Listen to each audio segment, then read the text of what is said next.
Morning. So today we're going to do something a little bit different in case you haven't figured that out, seeing as it's 6:30 in the morning. I'm going to be doing a crockpot meal. Sorry, just focusing, not slicing my fingers off. What we're going to be making is a honey garlic chicken, and we're going to start by making the sauce. You're going to want to do somewhere like 2 or a little bit more if you're like me, garlic cloves. You want to mince them up, slice them up, put them in here. And then we're going to put in all of our liquid for the sauce. Since this is a crockpot meal, this is something obviously, you make when you don't have a lot of time, make it before you go to work, and go from there.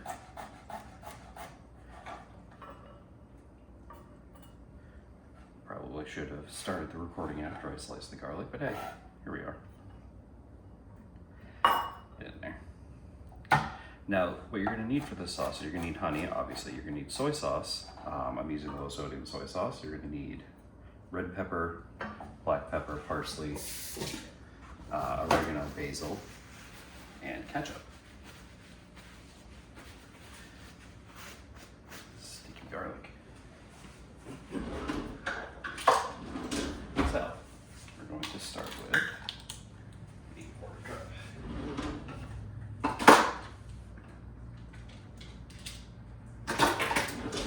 Always have multiple sets of things. Can save you when you're running out of space. All right, so we're gonna need a 1/2 cup of soy sauce. Take the whisk out of there for right now. Again, I'm using a low sodium soy sauce because you don't want this to be overly salty.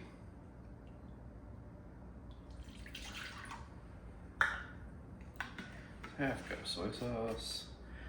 Also says 1/2 cup of honey. For my experience to make this, I usually do a little bit more, just because the flavor can be a little light, and I'm probably going to run out of honey in this container.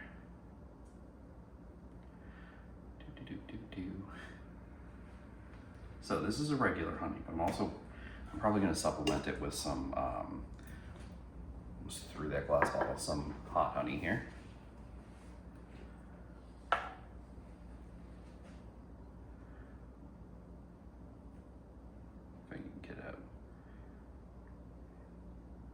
This is the main problem with working with honey, is sometimes it can just be really slow moving.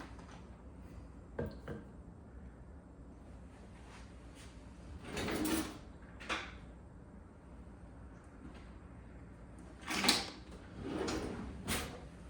give it a little bit of an assist here. This nice little mini silicone spatula.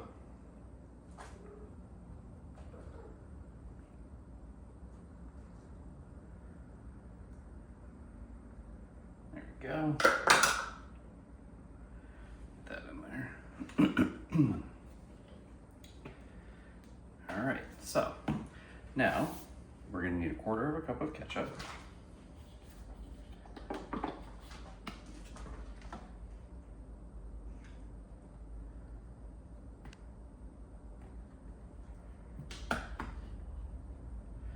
And this basically just acts as like almost like a tomato base for it, while also you don't have to add any sugar. You don't have to compound out the saltiness of the soy sauce because that's already in the ketchup. That's why you're using ketchup instead of using like tomato paste and some sugar and stuff like that, because it's all already in there.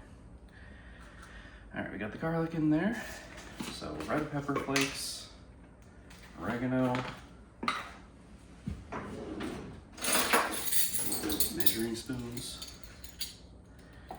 Now we need teaspoon of basil,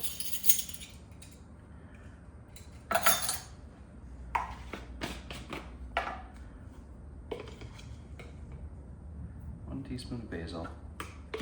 This is a 1/2 teaspoon of oregano. I'm probably gonna do like a heaping 1/2 teaspoon of oregano because we know how I feel about oregano.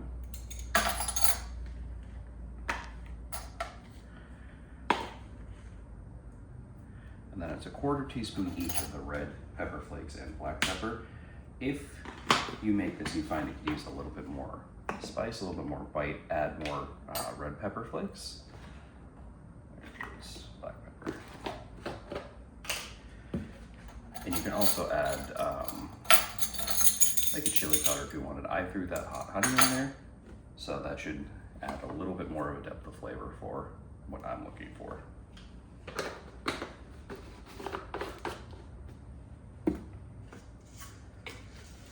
Since I'm very obviously running out of red pepper flakes.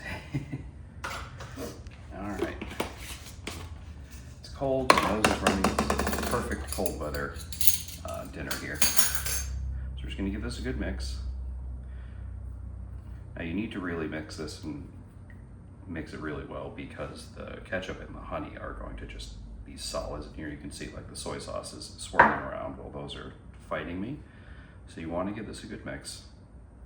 You can use an immersion blender if you have one.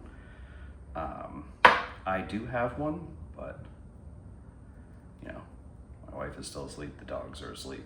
We're just gonna do this manually. There we go, now it's starting to really loosen up and combine a little bit.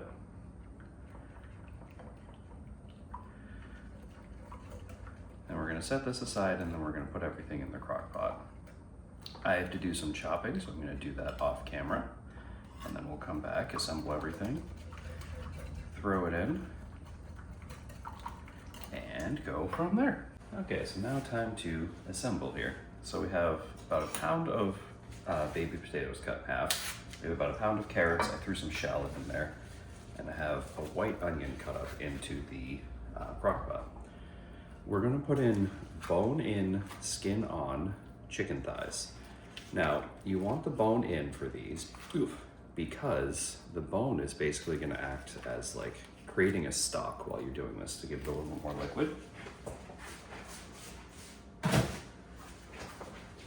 And bone-in, skin-on chicken pieces are generally cheaper anyway, so it works as a good alternative for most people. And we're gonna be cooking this on low for about 7 to 8 hours, and there will be another step closer to serving. You're gonna add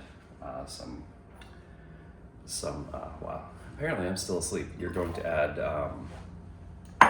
green beans, good morning, close to the end. And you don't wanna put them in right now when you're putting the rest of this stuff in because they will just get absolutely obliterated.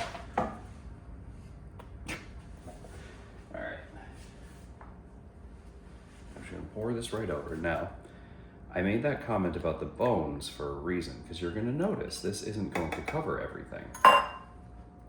But as it cooks down, the vegetables, specifically like the onion in there and the carrots, are going to release some water, and the bones in the chicken are gonna create like a quick stock almost. It's gonna be very light, but it is going to exist. So now, give all of that a decent mix. So you want it to be covering as much as possible. Throw some parsley on the top. Ideally, you would want like a fresh chopped flat Italian parsley, but use what you got. So then we're just gonna cover this and we're going to cook it for about 7 to 8 hours on low. We'll come back a little bit beforehand, throw the green beans in there, and you'll notice when we do come back, there will be a lot more liquid in there, like I just mentioned. So don't worry too much about that. Low start.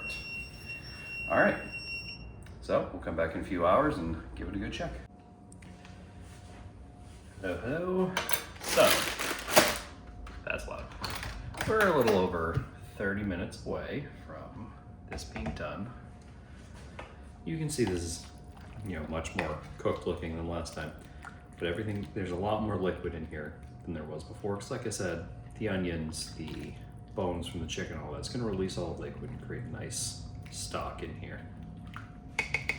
So now we're gonna add our green veggies, which for me is gonna be green beans. You can use peas, you can use whatever you'd like. But you don't want to do this too early because, like I said this morning, you risk them overcooking and kind of obliterating. So you're just going to put those in there. Obviously they're cold, so you're gonna wanna baste them a little bit, and then you're gonna recover this in about 30 to 40 minutes. Now, I still have this on low. If you go to eat and you find that, you know, they're still a little crunchy and you want them to be a little bit more cooked, throw it on high for a little bit. Be careful picking it up like that because I just burned myself on that water. And there we go. We'll be back when it's done. All right, so it should be good and done. Cut off. Now, grab one of our chicken thighs here. The veggies are gonna be nice and tender. The onions are gonna be mostly basically dissolved because we used a white onion on purpose. And it's gonna be a little loose just because of the nature of this type of sauce. It's not gonna be fully reduced, especially because you have this thing covered all day. So you're just gonna give a nice healthy scoop of everything. The meat on the chicken thighs is gonna come right off. I'm sure you can probably see that there. And you want to just scoop that up and serve it as is. You can also add like biscuits or whatever if you'd like, but I like it just as is, and hopefully you guys do too. Let me know if you make this one.